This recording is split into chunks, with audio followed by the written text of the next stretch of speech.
Assalamualaikum warahmatullahi wabarakatuh. Selamat datang Bapak Ibu di video sosialisasi tentang pencegahan bullying.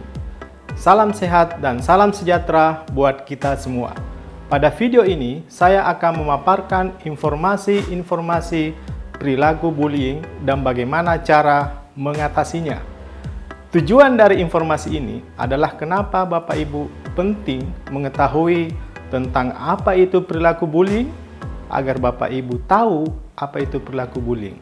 Apa saja jenis-jenisnya, apa ciri-ciri anak ketika dia melakukan bullying, atau mungkin dibully oleh temannya. Lalu apa yang mesti kita lakukan jika itu terjadi? Hasil penelitian yang dilakukan oleh YIM pada tahun 2017 pada siswa SMP di Kota Makassar dan Goa. Dalam 1 bulan terdapat 6 dari 10 anak setiap hari mengalami bullying ataupun melakukan bullying di sekolah. Fakta lainnya, berdasarkan data dari KPAI pada tahun 2018, 40% siswa usia 13-15 tahun melaporkan pernah mengalami kekerasan fisik oleh teman sebaya. 75% siswa mengaku pernah melakukan kekerasan di sekolah. Dan 50% anak melaporkan mengalami perundungan atau bullying di sekolah. Sekarang Bapak Ibu, dari awal saya telah menyebutkan tentang bullying. Apakah Bapak Ibu pernah mendengar tentang bullying? Perilaku-perilaku apa yang dialami oleh anak Bapak Ibu di sekolah yang merupakan bullying? Nah Bapak Ibu, bullying atau perundungan merupakan perilaku agresif yang terjadi di antara anak-anak usia sekolah yang melibatkan ketidakseimbangan kekuatan. Perilaku tersebut diulang-ulang atau memiliki potensi untuk terus diulang sepanjang waktu. Perilaku bullying antara lain seperti tindakan mengancam, menyebarkan gosip, menyerang secara fisik atau verbal, serta mengucilkan seseorang dari sebuah kelompok. Lalu apa saja jenis-jenis bullying? Pertama, bullying fisik merupakan perilaku yang dilakukan dengan melibatkan fisik, misalnya memukul, menendang, menjepit, meludah, menyenggol, mendorong, menyembunyikan atau mengambil barang seseorang, termasuk memperlihatkan bahasa tubuh atau isyarat tangan yang mengejek atau menghina seseorang. Kedua, bullying verbal merupakan perilaku yang dilakukan dengan melibatkan kata-kata atau ucapan baik secara tertulis atau terucap. Misalnya, mengejek, menghina nama panggilan, komentar berbau seksual yang tidak pantas, mencela, mencemooh, dan mengancam. Ketiga, bullying sosial merupakan perilaku yang mengakibatkan merusak hubungan sosial seseorang. Misalnya, meninggalkan seseorang atau mengucilkan seseorang dari sebuah kelompok, mengatakan kepada teman untuk tidak berteman dengan seseorang, menyebarkan gosip, mempermalukan seseorang di depan publik. Keempat, cyberbullying adalah perilaku yang menggunakan media sosial, email, telepon genggam, webcam, pesan singkat, situs internet untuk mengirimkan pesan yang mengejek, menyebarkan gosip, dan gambar atau video yang memalukan mengenai pengalaman atau profil seseorang. Lalu Bapak Ibu, kira-kira bagaimana karakteristik anak siswa yang rentan untuk dibully? Beberapa peneliti menyatakan bahwa siswa yang rentan dibully ialah dikarenakan mereka memiliki perbedaan yang dirasakan, seperti 1. Penampilan atau ukuran tubuh. 2. Tingkat maskulinitas atau feminitas. Ketiga, performa di sekolah. 4. Suku, ras, etnis, dan atau agama. 5. Keluarga berpenghasilan rendah. 6. Orang dengan disabilitas dan kebutuhan khusus lainnya. Bapak Ibu, jika tadi kita bicara tentang anak yang rentan untuk dibully, maka sekarang kira-kira apa saja tanda-tanda anak yang mungkin melakukan bully? Pertama, terlibat dalam perkelahian fisik atau perdebatan verbal. Kedua, memiliki teman-teman yang melakukan bully. Ketiga, mudah bertindak secara agresif. Keempat, sering dikirim ke ruangan kepala sekolah atau ruang konseling untuk mendapatkan pemanggilan orang tua di sekolah. 5. Memiliki uang tambahan atau barang-barang baru secara mencurigakan. 6. Menyalahkan orang lain atau masalah yang sedang dihadapi. 7. Tidak mau bertanggung jawab atas perbuatan yang dilakukan.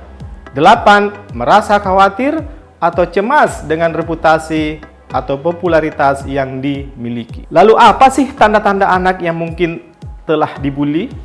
Kami mencatat paling tidak ada 9 tanda-tanda anak yang mungkin telah dibully. Pertama, luka yang tidak bisa dijelaskan. 2. Pakaian, buku, gadget, atau barang-barang pribadi yang hilang atau rusak. 3. Rasa sakit kepala, mual yang dilakukan secara pura-pura agar diizinkan pulang ke rumah. 4. Perubahan pola makan, seperti tiba-tiba tidak mau makan, atau makan tidak dihabiskan, atau pulang ke sekolah dengan perut lapar karena dia tidak mau makan siang. 5. Sulit tidur atau sering mimpi buruk. 6. Nilai yang menurun, kurangnya perhatian dengan tugas atau pelajaran di sekolah, atau tidak mau pergi ke sekolah. 7. Kehilangan teman-teman secara tiba-tiba atau menjauhkan diri dari lingkungan sosial. 8. Merasa tidak berdaya atau kepercayaan diri yang rendah. Dan 9. Perilaku yang merugikan diri sendiri seperti pergi dari rumah, menyakiti diri sendiri, atau berbicara tentang keinginan untuk bunuh diri. Nah, Bapak Ibu, ketika ternyata tanda-tanda tadi kemungkinan dialami oleh anak-anak kita, namun dia lebih memilih diam dan tidak mau meminta pertolongan, seperti melapor kepada orang dewasa, entah itu guru ataupun orang tua, hal ini dapat saja terjadi karena anak-anak kita, pertama, merasa dicueki. 2. Laporan mereka tidak direspon, malah saat melapor cenderung disalahkan. 3. Masalah yang terjadi dianggap wajar, bukan apa-apa. 4. Dianggap gurauan yang tidak perlu ditanggapi serius. Nah, Bapak Ibu, penting untuk kita ketahui bersama bahwa orang dewasa cenderung menganggap masalah tersebut tidak besar atau bukan apa-apa, sehingga anak memilih untuk menyimpannya sendiri. Nah, setelah kita cukup mengenal apa itu bullying, pertanyaan selanjutnya adalah bagaimana cara mencegah bullying. Cegah bullying dengan mengingatkan anak secara berkala untuk 1. Jangan pernah memberikan nomor handphone kepada orang yang tidak dikenal. 2. Hanya terima permintaan teman di media sosial dengan orang yang dia kenal dan percaya. 3. Jangan pernah berasumsi bahwa apa yang dikatakan orang di media sosial ialah benar sesuai yang dikatakan. 4. Abaikan pesan dari nomor yang tidak dikenal. 5. Abaikan pesan yang membuat mereka tidak nyaman. Seringkali mereka yang melakukan bully hanya ingin melihat reaksi kita saja. 6. Gunakan setelan probasi pada aplikasi untuk memblok atau mencegah penerimaan pesan yang tidak baik. Lalu Bapak Ibu, bagaimana jika ternyata anak kita yang melakukan bullying kepada anak lain? 1. Cari tahu apa yang terjadi di antara mereka. 2. Jelaskan mengenai perilaku apa yang bisa diterima dan tidak. 3. Beri dukungan kepadanya untuk meminta maaf dan memperbaiki kesalahan pada orang yang dia sakiti. 4. Sampaikan bahwa dia bisa berteman dengan orang lain tanpa melakukan bullying pada mereka. 5. Beri pujian saat dia bermain secara kooperatif atau baik dengan anak lain. 6. Jelaskan pada anak bahwa dia harus selalu berusaha untuk membantu anak yang dibully, karena jika tidak, artinya dia menganggap bahwa bullying itu tidak apa-apa. 7. Berbicaralah dengan pihak sekolah dan cari tahu apa yang sekolah lakukan untuk mengatasi anak melakukan bully kepada anak lain. Selanjutnya, bagaimana cara penanganan yang tepat ketika anak kita mengalami bullying? Yang harus Bapak Ibu lakukan adalah 1. Dengarkan. seperti tanggapi secara serius namun tidak mengintimidasi, kontrol emosi Bapak Ibu, yakinkan bahwa Bapak Ibu ada untuk membantu mereka menyelesaikan masalah.